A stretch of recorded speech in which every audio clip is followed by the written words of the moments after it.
Music is the answer. Sweet music is the way. Gospel, jazz, R&B touches you every day. Talk about how it moves you differently day to day. It's the R&B Bistro, where the music has its way.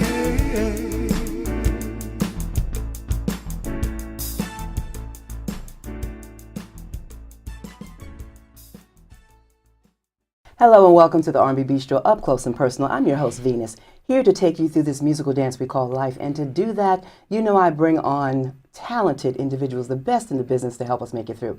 Today's guest is a producer, director, just phenomenal. Been in the industry 23 years. He's done production for animation, that's his thing, The King of the Hill, The Simpsons, and so many other top-rated series. And for NBC, ABC, Disney, Sci-Fi. I'm going to stop talking and get to him because I don't want to waste any time. So welcome to the living room, Everett. How are you? I'm well. How are you? I'm good. I'm so glad you're here. And you had me laughing from beginning, so I'm going to try not to laugh so I could get the questions. Right. Because, you know, you directors. Right. Do your thing. I'm going to just be quiet. I'm going to just listen. Do your thing. I know that's not happening. That's not happening. So let me go back to the beginning with you, okay? I put my glasses on because, you know, I can't. There you are. I can see you. All right. So you have a BA in Mass Communications Media with a concentration in radio, TV, and film from Clark, Atlanta. Yes. With a degree like that, how'd you get the voiceover? Well, I basically left Atlanta and always wanted to live in California. Mm-hmm. Me so too. I basically made some phone calls and networked. They got me into a company called Film Roman. Really? Just by going in for an interview. I remember my boss saying she saw me in a blue suit and knew that I was from the East Coast and I was about business. And it just all went from there. It was just like I started working on animation production for, you know, Simpsons and King of the Hill. And then I branched off from there and started doing casting because I got bored. I needed something else to like stimulate me because I just didn't want to just go ahead and work with animation directors and animation artists. So I was like, okay, I think it's time to just move to the next step. So then I fell into animation casting and stuff like that. So I got to learn how to really listen and watch voice directors direct actors, and I got to know the actors really well and really tap in and get to really know them. Wow. Yes. So what were you going to do if you weren't I was going to actually work on daytime soap operas. Wow. Which one in particular? Probably CBS, somewhere at CBS, probably the Young, the Restless, or the Bold and Beautiful, because most of the shows were split between New York and LA back then. Because I figured, I work behind the scenes in TV. You know, that was more or less my passion and stuff. So that's how I figured out in Clark that I wanted to work in television. I was sitting in the dorm watching television shows. Really? And that's when I was like, okay, this is what I want to major in. So when you went there, you didn't know what you were going to major in? At first I didn't. I didn't. And then when I had that epiphany, then it was starting to, okay, let me start taking classes. And most of the classes back then, they were like television production, radio production, and film production. So it was nothing, you know, in front of the camera, you know. So, but then I realized I was like, no, there were people who were taking classes to be in front of the camera. And I was like, it's just too much work. It was just really, really too much work for me. Why did you read cards?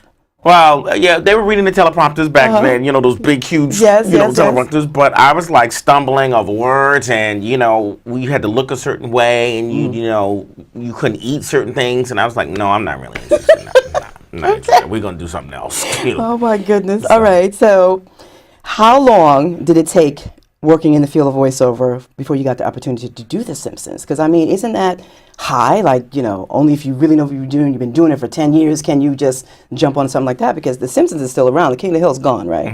But The Simpsons is still around. But I worked on the production aspect of The Simpsons. So I didn't work in any voiceovers as far as The Simpsons or King of the Hill. The shows that I worked on voiceovers was Men in Black and Godzilla and Big Guy the Boy Robot and Jackie Chan. Those Saturday morning shows. I worked on a lot of shows. Men in Black.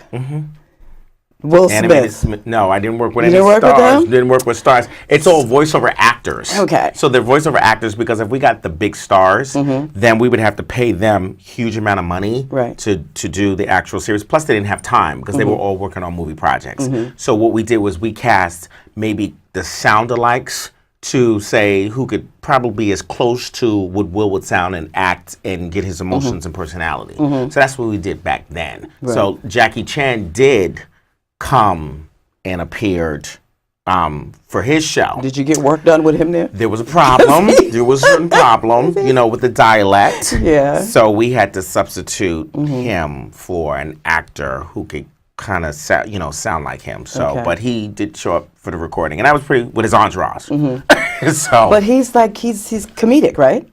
he was comedic in play his around? own. Yeah. Yeah, he played around. I mean, but we were but it was a big language barrier. I mean, it was like Really? he had a whole entourage of people there, like Right. 10 to 12 people. And we were like, ooh, okay, we know you're a big star, but it wasn't really that serious. So, and I really had that facial expression of, No. you're real like the rest of us. I know your facial expressions because when Right. I first met you, you scared me to death. I'm telling you.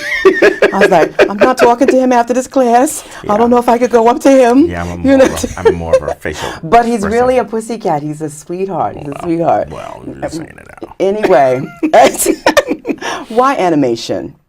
It's something I always say I fell into. It wasn't like my first love, but having a background in animation helped me a lot as far as working with the actors and then being around them. So it was just quite natural for me to direct actors from the voice when I worked in at a talent agency. It just became really natural of just hearing how they would act and how they tap into the characters and getting the personality of the characters and the emotions and the tones.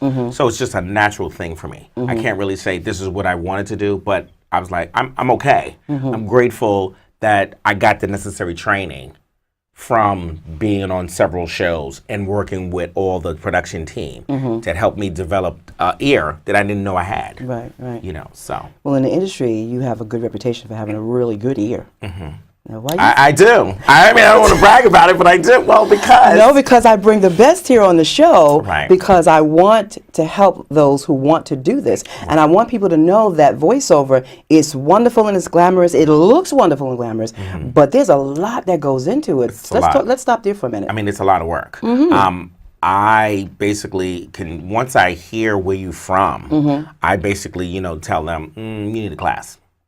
You just need a class. You need to start with an acting class, and then you need to start with an improv class, and then come see me. Yes. Because I will, and I'm direct. That's the part that scared me when he said I'm something direct. just like that. I will totally, tell you, no, you need more training. Because you don't know until like maybe you go to conferences or maybe you go to workshops as to what level you are. You have to, this game, the voiceover industry is about upping your game because there are a lot of people now into it who think, oh, I can make money. And I look at them and go, okay. And I got a good voice. Right. Yeah. Right. Because my mama or somebody told me. Somebody told me. Okay. That's kind of like you can sing, go ahead, and you only sang in the shower. Right. And then you get out there on all those shows and you get your feelings hurt. Right. No. But I'll tell you the truth. Yeah. In a very nice way. It's like say it with a smile. Say it with a smile. I'm telling you. And not the Tyra Banks smizing either. Not But that. you need to know. Yes. I think that I have a lot of clients who will say to me, I really appreciate your candor because you're going to just really go ahead and tell me you're not going to just basically step around it. Right. So it's easy for me to just go ahead and say, you need to develop just a little bit more of this. Right. Or animation is not your strength. Because there's so many genres, right? Right. Between Yeah. commercial, animation, narration, audiobooks, promo. So I could kind of sort of, once I hear some sort of a sample of what you can do, I technically will go, no, that's not your niche. And I have told actors that your commercial days is kind of over. Maybe you need to go ahead and you need to do narration, because it's a different ear to it. You might, you're competing against so many people in this genre. Maybe you're better off doing this. And I say to actors, you should perfect that area first that you really love, and then temper off to something else. Because everybody tries to do so many. So many. That was at going to be my once. next question. So thank you for going there. Yeah. So. So now you teach and direct others. Are you a voice actor yourself? No. I thought you were. No. I am not an actor. So Everybody thinks I am. yes, I did. No, I'm not an actor at all. Because I was going to say, how do you take direction? No, I listen, but I think the thing is because, being in the public eye, I like to have my personality shine a little bit and come out of my shell. Yeah. Being in front of cameras, I'm like, oh my God, really? No, and I do a lot of which smiling. camera? Not this one.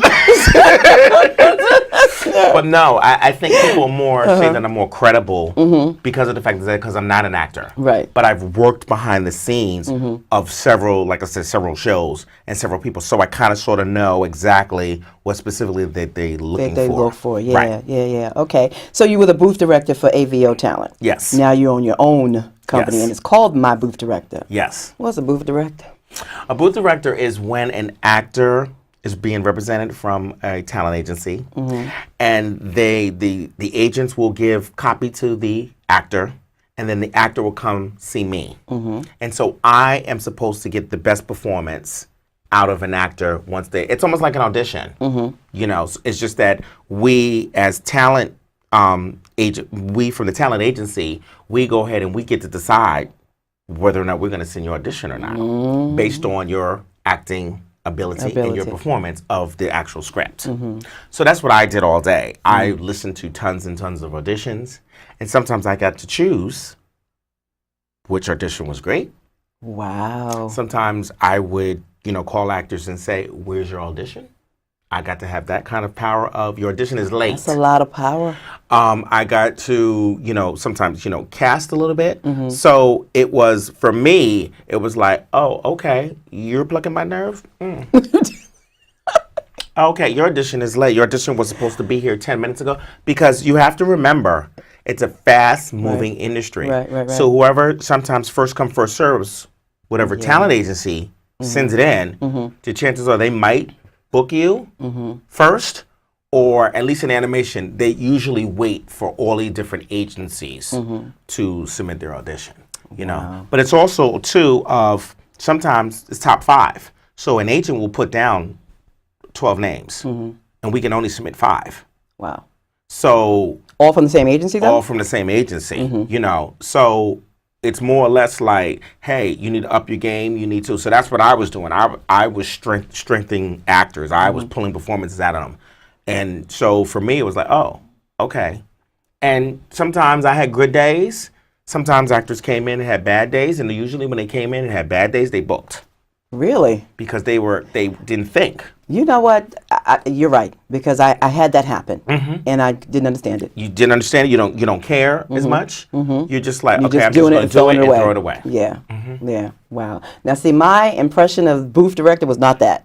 I was saying, well, is he in the booth with them as they're reading it for the client, or is he going over it before they go audition? No, they're supposed to come prepared. So the actors get the copy the night before, or in animation it'd be 2 or 3 days. Then they would just come in and read the copy in front of me, and then I get to I listen and I'll say, okay, maybe you need to give me a little bit more energy here. Maybe you're tapering off, or you haven't connected to the copy. And so everybody would come to really see me because I was one of those slow, patient, and I would really like stretch them. Like I would have actors in there sweating in the booth because they were like, oh my God, I would have never even made those decisions. And I'm more like an image person.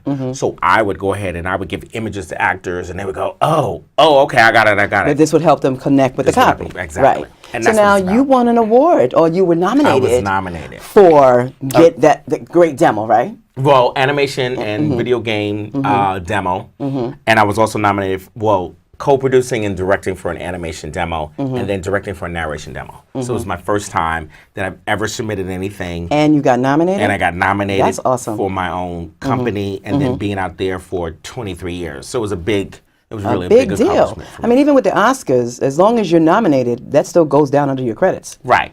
Yeah, so whether you win or not, absolutely, you were nominated. Right. So it was like for me, because I really wanted it bad. Like I could tell because all the other producers who I were working with, they were like, you were like not playing. Like I put on a game face. So when I was joking and laughing, I was like, oh no, now this is business. I really want to get it. So at least I got the nomination and stuff like that. So and I also proved to myself that I can actually produce and direct, demos and stuff like that, and really get actors to move, stop thinking about it, stretch them into, I didn't know that I could, sound do that. like a kid.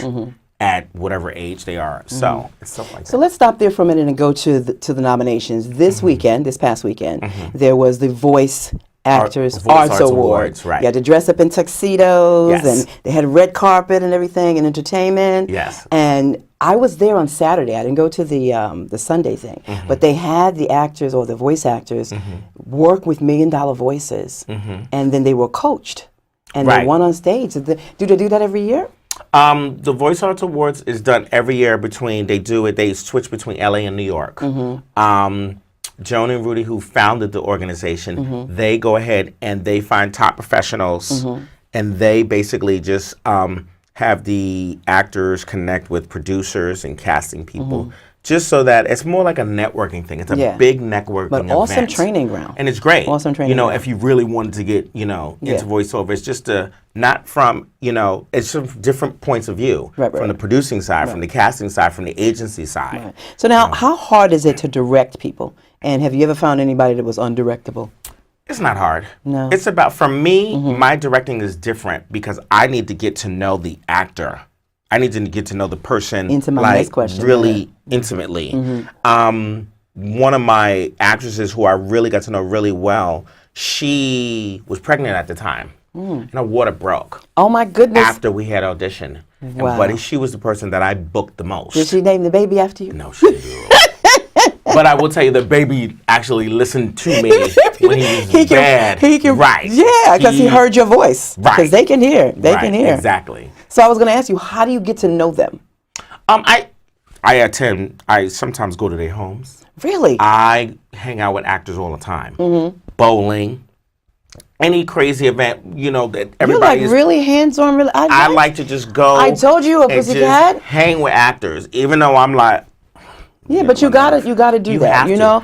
You gotta joke, but then you gotta Absolutely. know when you're supposed to be strong and Right. stern. So Yes. when I connect with them, I pay attention to what they say. And what's interesting is that when they go in and they work with me, they can hear. They didn't realize what the conversation was, but I retained all the information and I use what they have said Yes. when it comes to directing. So that's what I do. So my directing is totally different from everybody He is else. so good.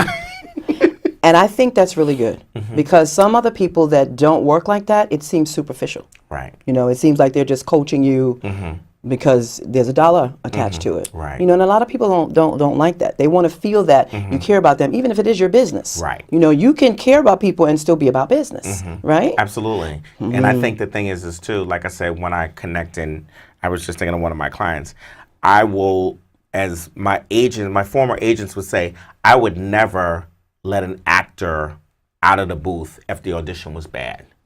Actors knew, like, Everett will do whatever he can to get a best performance out. It might not be sendable because of the fact that we got to do the top 5. Right. But at least they knew when they left the booth that audition was the best they could. Right. And I was like, yeah, that's great. Because you have time limits when you're auditioning. You can't be in there for like 35, 40 minutes, which everybody likes to do because they want to make sure that it's right and it's perfect.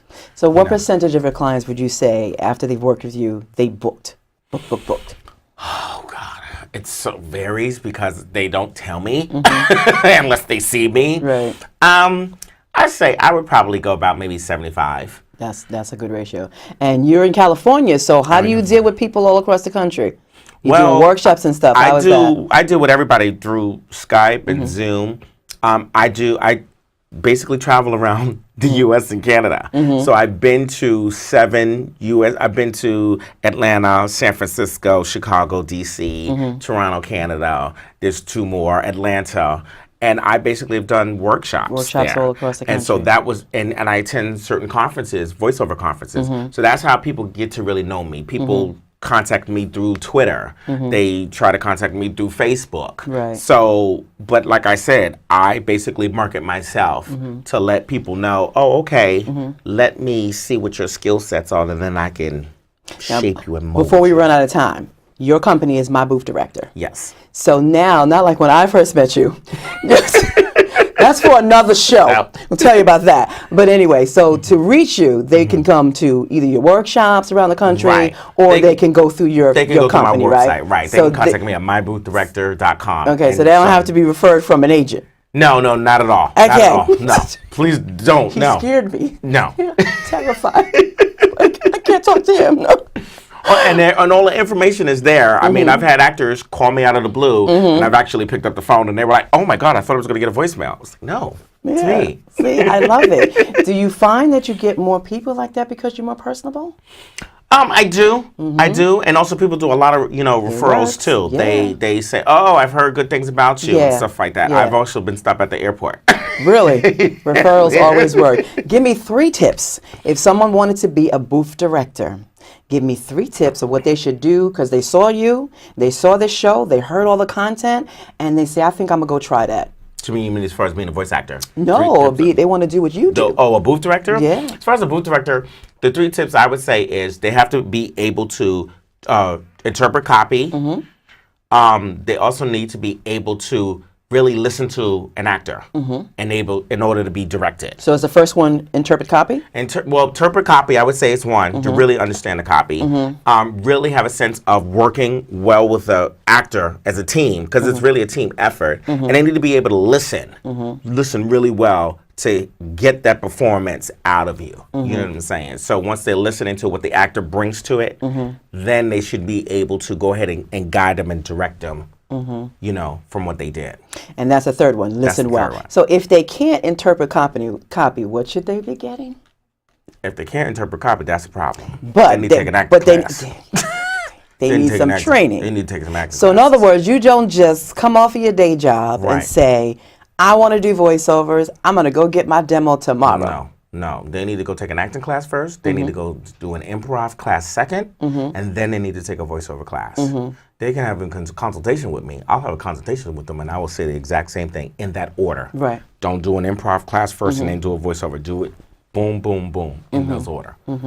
So do you work with people like for a certain amount of time, or do you just do 1 or 2 consultations, or just when they have an audition? I work with everybody on consultations. People come to me because some people come to me brand new into the voiceover industry. Some people come to me when they're not sure what's going on with their careers. So I deal with everybody on all different levels, whether auditions, whether privates, whether, like I said, consultations. So, Okay.